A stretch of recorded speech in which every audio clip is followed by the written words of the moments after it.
Horkheimer ini kan menciptakan teori baru, Mas. Teori ini sejarah teori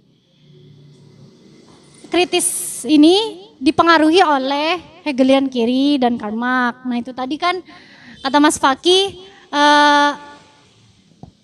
teori ini juga lebih condong menolak teori Karl Marx yang cenderung membuat rusuh tentang perpolitikan, cenderung kalem gitu loh teorinya ini.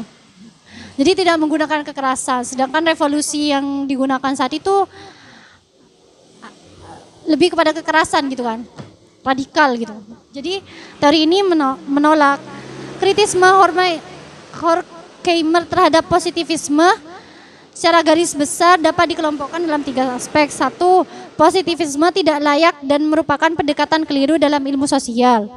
2. Dengan hanya menyelami apa yang ada, positivisme telah membenarkan tatanan sosial yang berlaku, menutup kemungkinan perubahan radikal dan cenderung membenarkan ketenangan politik.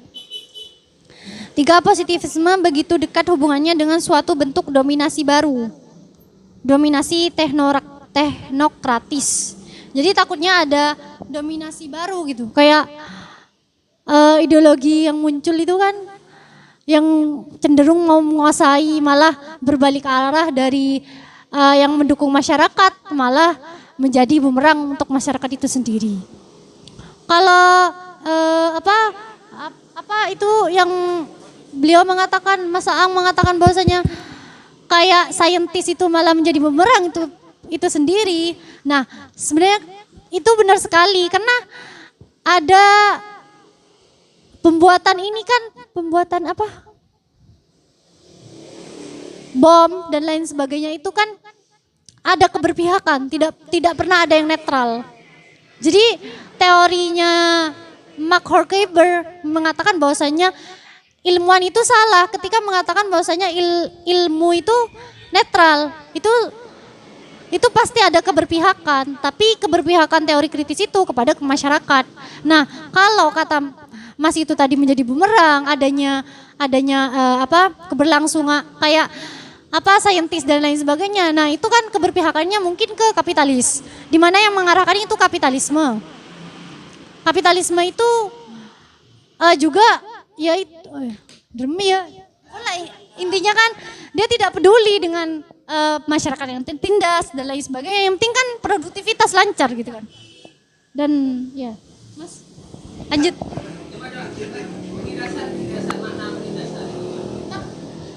Makna penindasannya apa, Mas? Masyarakat yang tertindas itu kan yang dijelaskan itu individu ya. Individu yang tertindas dan juga masyarakat yang tidak bisa dipisahkan. Individu yang tidak. Iya, akibat kapitalis itu sendiri sehingga menyebabkan dehumanisasi. Maka itu harus dihentikan kata si Horkheimer karena itu karena penindasan di atas bumi itu tidak boleh berlangsung. Kekerasan dalam berevolusi ya. Iya Mas ya? Kekerasan dalam berevolusi salah satunya, dan juga itu kan Karl Marx itu kan lebih kepada masyarakat ekonomi yang kolektif gitu. Sedangkan si Mark Horkheimer itu lebih kepada teori psikologisnya.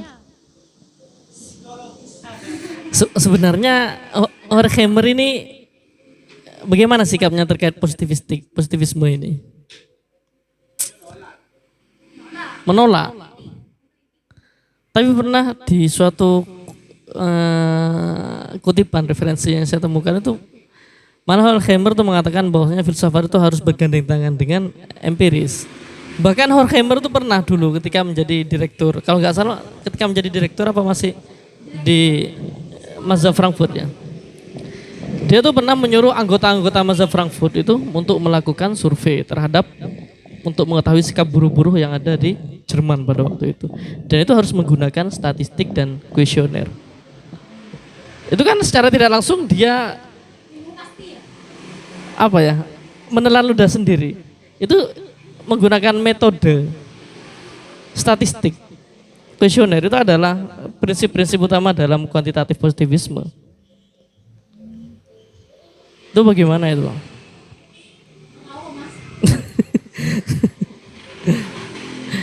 Horkheimer ini sebenarnya orang-orang tuh banyak mengatakan Horkheimer, bukan Horkheimer. Itu kurang jelas pemikirannya. Karena kenapa? Cenderung pesimis. Loh, dulu itu Horkheimer di awal-awal dia ketenarannya dia, Horkheimer itu adalah seorang revolusioner. Jadi dia memperjuangkan teori kritis dalam masyarakat. Tapi dalam masa-masa akhir kehidupannya, dia berubah total menjadi seorang yang sangat religius. Dan dia kemudian pada akhir-akhir hidupnya juga mengatakan bahwasanya cita-cita untuk menghindari manusia dari segala kungkungan irasional itu sangat sulit untuk terjadi. Sangat sulit untuk terjadi, untuk melepaskan manusia dari belenggu-belenggu irasional. Jadi ini yang kemudian orang-orang menganggap bahwasanya Horkheimer ini adalah orang yang pesimis pada akhirnya, meskipun pada awalnya adalah orang-orang yang sangat revolusioner. Gitu. Pada akhirnya.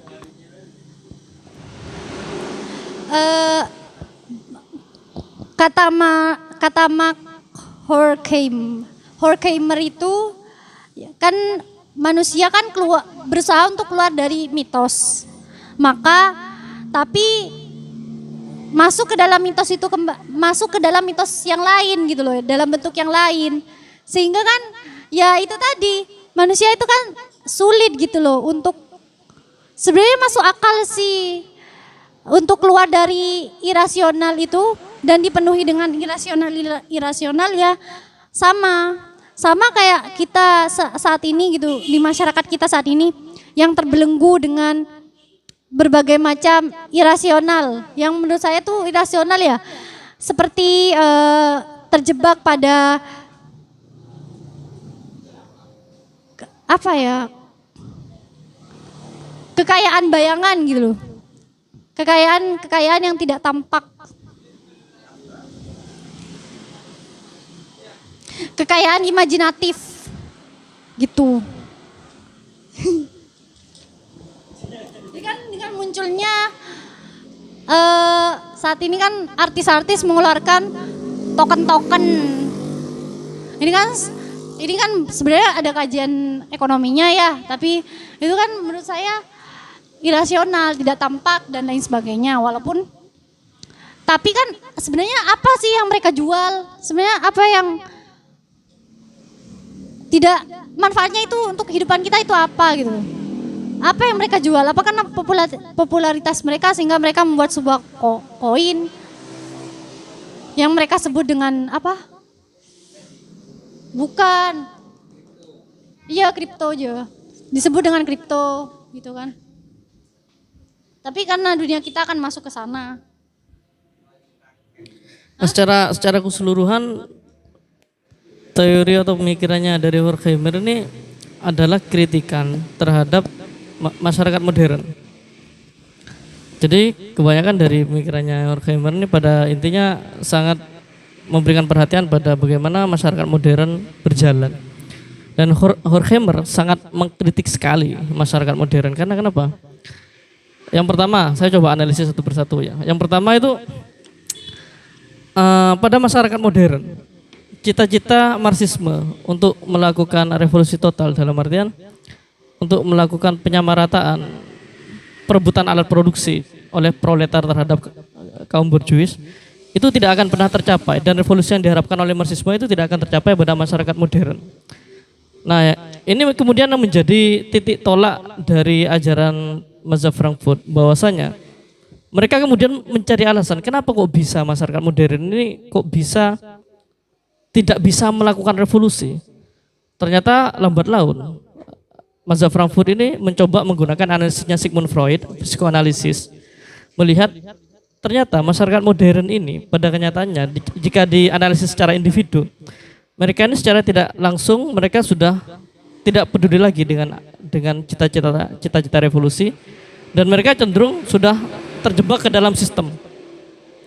Nah, terjebak ke dalam sistem yang kemudian sudah bermitra dengan yang pembuat dengan kapitalis itu sendiri. Berarti sudah terjadi dehumanisasi Mas di masyarakat modern. Di masyarakat modern seperti itu. Maka dari itu teori kritis mazhab Frankfurt ini bisa memberikan alasan kenapa kok kemudian masyarakat itu masyarakat modern itu tidak bisa melakukan revolusi karena itu. Karena secara individu mereka sudah terjebak dalam sistem, itu yang pertama. Dan yang kedua, melalui karyanya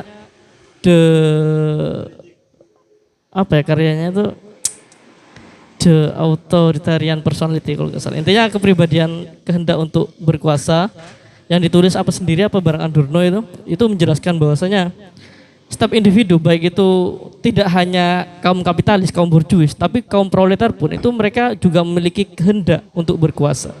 Itu juga menjadi alasan kenapa kemudian revolusi Marxisme itu tidak akan pernah terjadi. Nah itu sih kalau menurut saya. Berarti kan hanya memberikan jawaban ya. Iya, lebih kritikannya itu pada masyarakat modern. Tidak ada fungsi, ya benar. Terus juga masyarakat modern ini kalau kata Horkheimer juga kan kalau berbicara masalah masyarakat modern, pencerahan yang dikritik itu kan pencerahan, enlightenment, dialektika pencerahan. Jadi yang dikritik itu berdasarkan dari gagasan awal Immanuel Kant tentang pencerahan itu pencerahan di mana mereka seharusnya bisa melakukan pembebasan. Tapi kemudian pembebasan yang diharapkan itu ternyata jatuh pada sebuah mitos irasional. Masyarakat modern itu sekarang sudah terjebak dalam irasional. Mereka sudah terkungkung pada irasional. Mereka sudah masuk ke dalam dunia industri budaya yang kemudian juga dipaparkan di minggu depan oleh Adorno itu kemudian. Ya? Ya, anak inti. Jadi kalau kita berbicara masalah ketertindasan, makna ketertindasan antara Marxisme dan teori kritis mazhab Frankfurt ini cukup berbeda ya. Kalau dalam ajaran Marxisme, ketertindasan itu banyak disebabkan oleh kepemilikan produksi dan analisis ekonomi. Tapi dalam kajian teori kritis mazhab Frankfurt, ketertindasan itu tidak hanya terjadi pada analisis ekonomi atau alat-alat produksi, tapi juga dipengaruhi oleh faktor-faktor industri budaya. Adanya teknologi itu sangat membunuh kebebasan manusia. Tentang kebudayaan atau kajiannya itu, makanya kajiannya itu lebih berfokus pada ideologi dan culture, pada budaya kalau dalam mazhab kritis itu. Terus gimana Mas? Caranya mendapatkan kebebasan manusia itu kembali? Peran manusia. Kenapa Mas? Gimana Mas? Jadi bagaimana nih solusi kita untuk mendapatkan kebebasan kita sebagai manusia gitu? Kebebasan kita kembali. Cek, saya nggak mengacu ke pertanyaannya, pemantik gitu kan. Harusnya pemantik bukan bertanya tapi menanggapi sama menjawab, mungkin gitu ya. Ya, saya menanggapi terkait dengan skala Frankfurt atau teori kritis ya. Ini saya beberapa kali mungkin sudah, bukan beberapa kali ya, sedikit sekali saya membaca dan berdiskusi juga gitu kan. Terkait dengan teori kritis ini, sebelum kajian ini ada, sebelum edisi ini ada, saya melihat dan membaca teori kritik ini hanya mampu untuk membuka menyadarkan kita saja gitu kan. Saya membacanya demikian. Teori kritik tidak mampu untuk memberikan solusi, apalagi di masanya Horkheimer sama Adorno. Saya melihatnya demikian gitu. Jadi kalau mencari solusi, bagaimana kata Pak Risti tadi, bagaimana ketika sudah terjadi dehumanisasi gitu kan, untuk keluarnya. Tapi kalau mengambil dari Horkheimer saya tidak menemukan gitu kan. Kalau saya yang baca gitu kan, itu hanya mengkritik, berupaya untuk menyadarkan kita gitu kan, menyadarkan saja, sekedar menyadarkan saja gitu kan. Untuk solusinya itu masih dicari sendiri.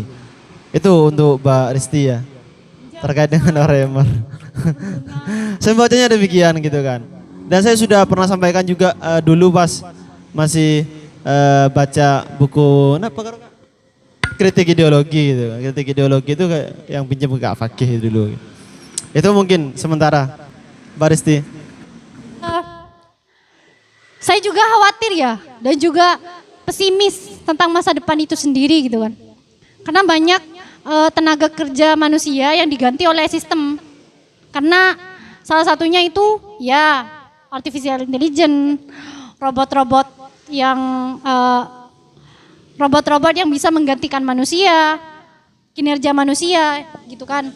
Karena dari buku yang saya baca ya, karena saya mungkin terpengaruhi oleh Yuval Noah Harari semuanya, tentang Yuval semua.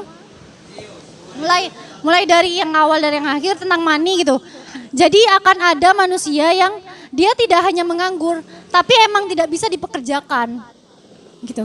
Jadi nanti itu kan ada istilah follow the giant. Kita akan mengikuti. Jadi kita tidak punya lagi nih pemikiran sendiri tentang bagaimana dengan nasib teori eksistensialis gitu kan. Tentang manusia yang dikutuk untuk bebas, manusia yang memiliki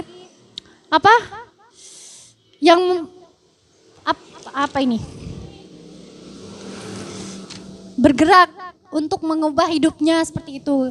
Ketika kita pemikirannya sudah kolektif gitu. Kolektif dan menuju dehumanisasi tersebut. Karena secara biologis kita itu juga dianggap logaritma. Apa sih? Kayak pernyataan ini nih sangat menampar gitu. Kayak apa sih? Apa keunggulan manusia dari ayam? Apa karena manusia itu ketika bisa mendominasi, lebih bisa menguasai api. Itu kan dulu kan, kita bisa menguasai api, kita belajar bagaimana berkomunitas. Sehingga mencapai sampai manusia itu mendominan dunia karena memang kita bisa berpikir secara kolektif itu tadi. Salah satunya. Tapi saat ini manusia itu kan mulai terganti kan. Jadi yang mengatakan bahwasanya pengalaman manusia itu tidak sakral, manusia dianggap algoritma gitu kan. Jadi saya khawatir bagaimana nih menurut kalian, apakah manusia ini lebih daripada ayam gitu loh. Apa sih? Kramer kan itu juga tidak jelas kan, tarik ulur kata masnya tadi. Mas ini mengatakan bahwasanya teori Mark Kramer itu tarik ulur. Mas Waki mengatakan lebih ke feminis, feminis.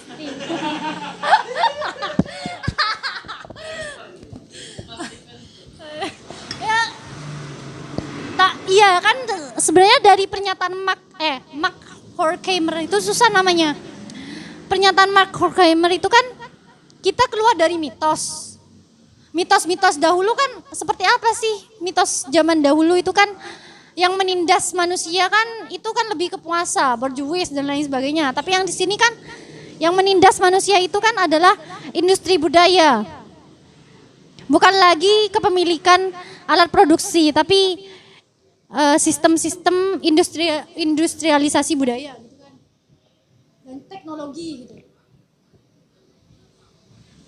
Solusinya apa yang ditawarkan Horkheimer? Ya ini mas, saya bingung mas, apa ya mas?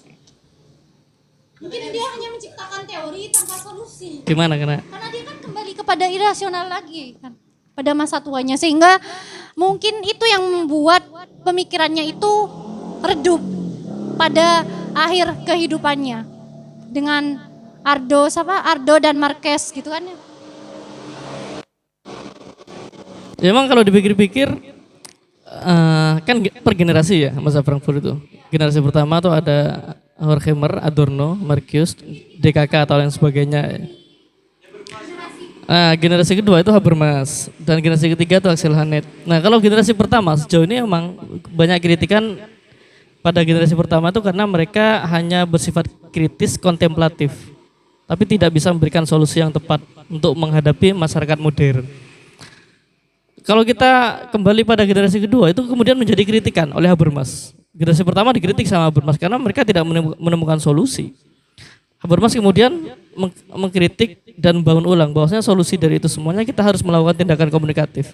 Semuanya perlu dimusyawarahkan, semuanya perlu dikomunikasikan. Jürgen Habermas. Hah? Oh iya. Jadi itu.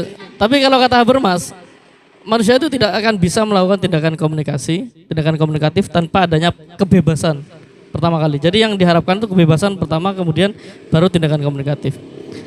Nah kemudian pada era selanjutnya generasi ketiga Axel Honneth itu kemudian lebih menyempurnakan lagi pemikiran Jürgen Habermas.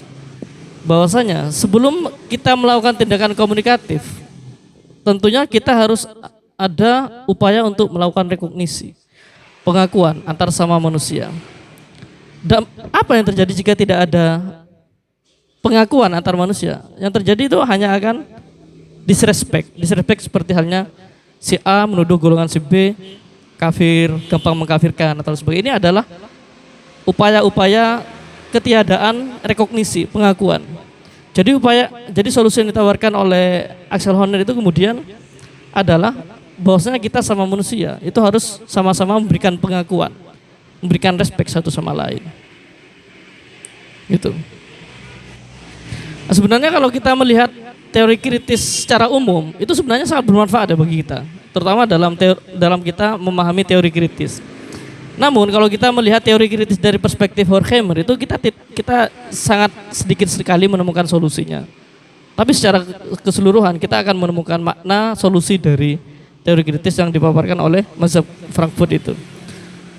Karena meskipun perbedaan generasi sama-sama saling mengkritik, itulah ciri khas yang dimiliki oleh mazhab Frankfurt yang kemudian membuat mazhab Frankfurt itu semakin kuat sampai sekarang.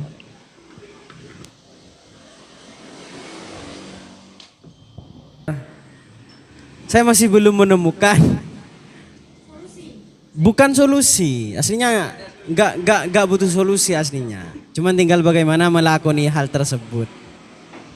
Tapi saya tidak menemukan dari Max Horkheimer ini bentuk teori Krishna itu lebih mau kemana dia. Karena satu sisi kan ada yang mengatakan bahwa dia itu lebih berpihak terhadap Hegelian kiri atau disebut dengan New Left, kiri baru gitu.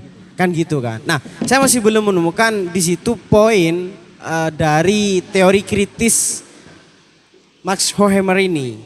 Jadi, apa sih keinginan dari Max Horkheimer kok bisa membuat suatu teori kritis tersebut? Jadi gitu. Bisa dipahami dari pemateri? Enggak paham? Paham kan? Oh ya, terkait dari tadi aslinya terkait dehumanisasi ya. Ya kita butuh sih dari pertanyaan pemateri, tapi jangan bahas pada kesempatan kali ini. Ini kan teori kritis cuman. Mungkin untuk esok-esok hari kita bahas dari pertanyaan dari pemateri itu.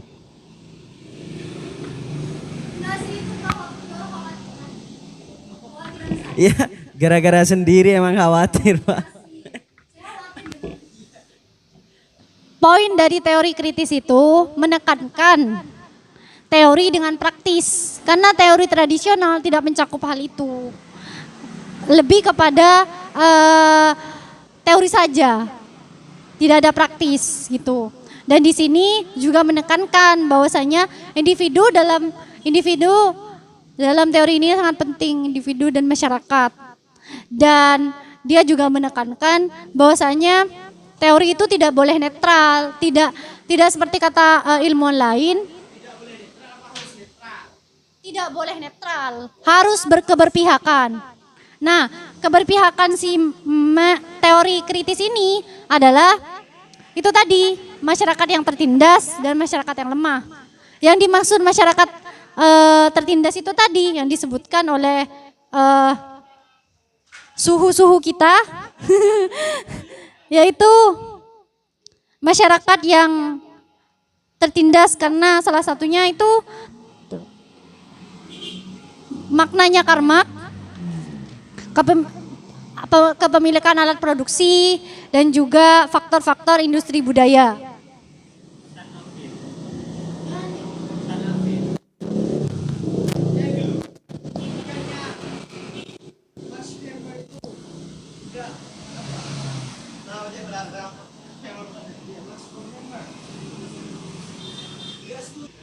Kesinambungan dengan Marx, teori Karl Marx kan gitu. Jadi pertanyaannya dari saya itu sendiri karena ini nanti akan berakhir dengan dari apa pemikiran saya seakan-akan rancu dalam my brain. Jadi pertanyaannya itu perbedaan antara Marx dengan Max Horkheimer itu di mana gitu? Karena kan oke, bahasanya Max Horkheimer itu kaum-kaum tertindas, masyarakat lemah dan sebagainya. Sedangkan dari Marx itu di waktu dia itu di literatur itu kan ada antara borjuis dan proletariat, yang mana Marx itu lebih fokus untuk mengangkat eksistensi dari proletariat tersebut. Jadi perbedaannya itu di mana, Paman? Tik ya.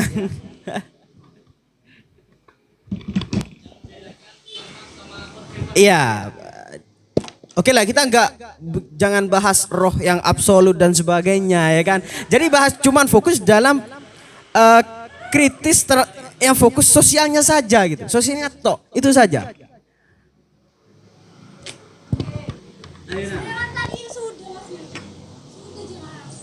Salah satu itu sudah dijawab sebenarnya, Mas.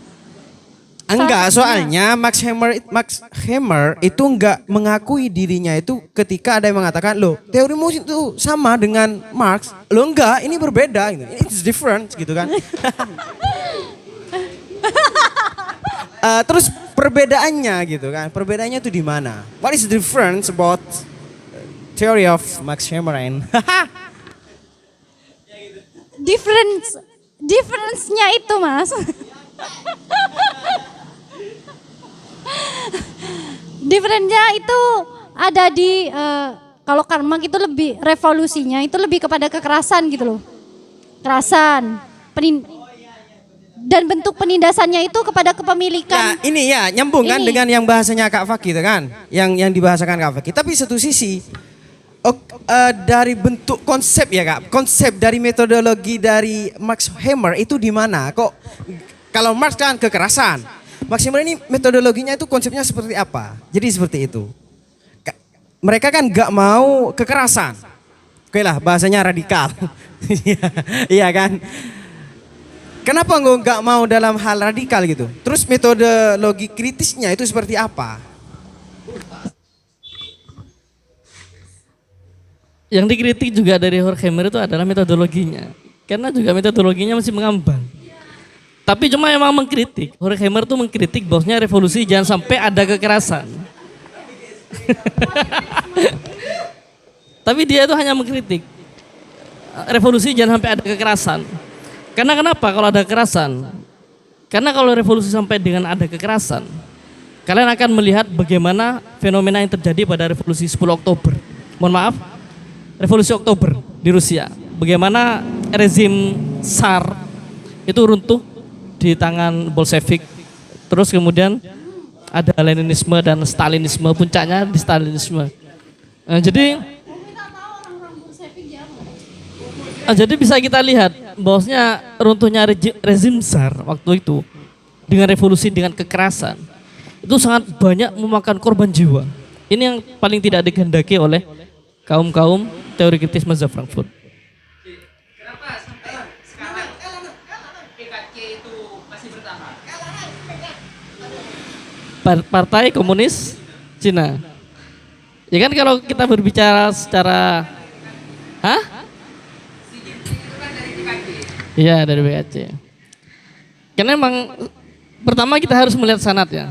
Kalau dari sana kan emang kalau dari Rusia Uni Soviet itu emang berangkat dari Leninisme dan Stalinisme. Tapi kalau emang dari Cina itu berangkat dari Mao Zedong. Jadi mungkin perihal sanat seperti ini juga sangat berpengaruh pada waktu itu. Karena ajaran-ajaran komunisme yang diterapkan oleh Xi Jinping sekarang di Cina itu bukan berangkat dari ajaran-ajaran Lenin dan Stalin yang sangat brutal sekali, banyak makan korban pada waktu itu. Ya meskipun pada dasarnya Mao Zedong juga banyak makan korban, tapi mungkin perbedaan sarannya juga berpengaruh. Kalau menurut saya, Mas. Perbedaan Karl Marx dengan siapa? Max Horkheimer itu kan kalau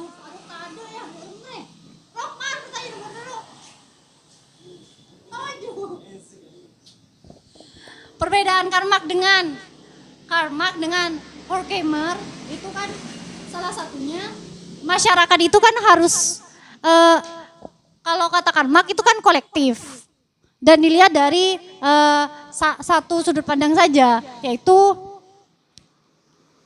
masyarakat ekonomi. Sedangkan Horkheimer ini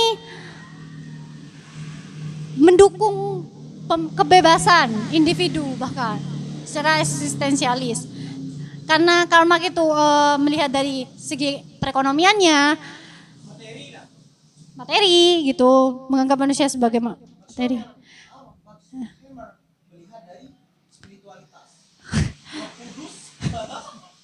Aduh, elang psikologisnya. Psikologis, secara eksistensialis, individu tidak terpisahkan dengan masyarakat. Makanya pembebasan itu dimulai dari individu ke masyarakatnya. Nah, dan juga pembebasannya itu tidak dengan cara kekerasan gitu. Jadi dia pencipta damai, lebih kalem. Dan dia menganggap salah satu kenapa di dalam teori positif dia menolak positivisme, salah satunya takutnya terjadi dominasi baru. Tapi kan di lain sisi itu kan menjadi bumerang ya, karena dia menggunakan statistik di mana dia tadi kan meneliti pekerja menggunakan kuesioner. Ya kan harus netral kok. Kita tidak bisa menghilangkan itu kan, bahwasanya kan dia mengatakan si ini kan mengatakan, Horkheimer mengatakan bahwasanya kita keluar dari mitos tapi masuk ke dalam mitos baru. Makanya kita tidak bisa meninggalkan irasionalitas gitu. Dan di masyarakat kapitalistik, kalau penindasannya di masyarakat kapitalistik di Horkheimer itu salah satunya itu tadi produktivitas. Kan dalam ekonomi kapitalis itu mengandalkan efisiensi. Efisiensi itu untuk produktivitas. Nah, di produktivitas itulah munculnya dehumanisasi, penindasan baru gitu. Gaya baru.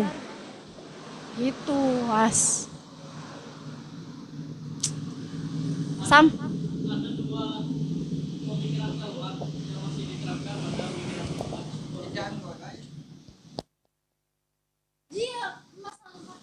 Ada dua teori dan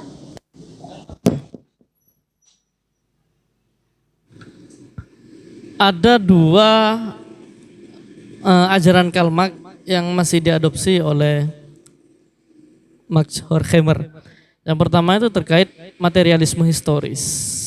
Anggapan yang memandang bahwasanya sejarah munculnya masyarakat itu tidak lepas dari sejarah pertentangan kelas. Itu masih diadopsi oleh Max Horkheimer. Materialisme historis. Dan yang kedua itu adalah konsep teori dan praksis yang ada sejak Karl Marx itu juga masih diterapkan pada teori kritis mazhab Frankfurt Max Horkheimer. Jadi sejauh ini kalau kita melihat yang masih murni-murni diterapkan tuh dua konsep itu. di sini saya cuma menekankan ya. Jadi dalam teori kritis ini, karena itu tadi menekankan yang menjadi kerangka teorinya dia menggunakan metodologinya itu kan salah satunya filosofi sejarah. Nah itu tadi kan filosofi sejarahnya kala itu tidak luput dari pertentangan kelas gitu, dan dia juga mengkritik kan bukunya itu teori critical and tradisional gitu kan. Jadi dia mengkritik teori tradisional kalau nggak salah ya, maaf kalau salah. Dia menolak teori tradisional yang kelemahannya itu memisahkan antara teori dan juga praktis. Seperti itu Mas. Is it true? Yang melekat, ini masih melekat kan?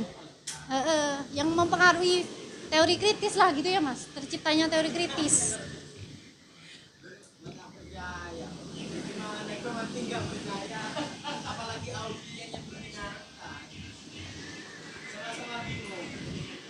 Manusia itu tidak luput dari salah dan dosa. Oke, that's all my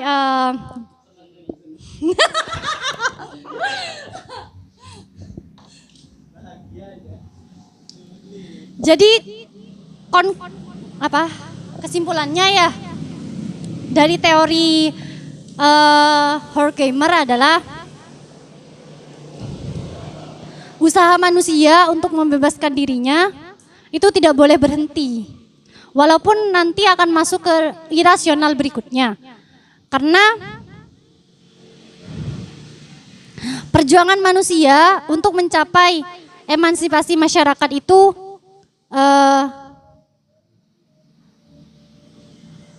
ke depan tantangannya lebih besar. Dan ya sekian dari saya. Wassalamualaikum warahmatullahi wabarakatuh.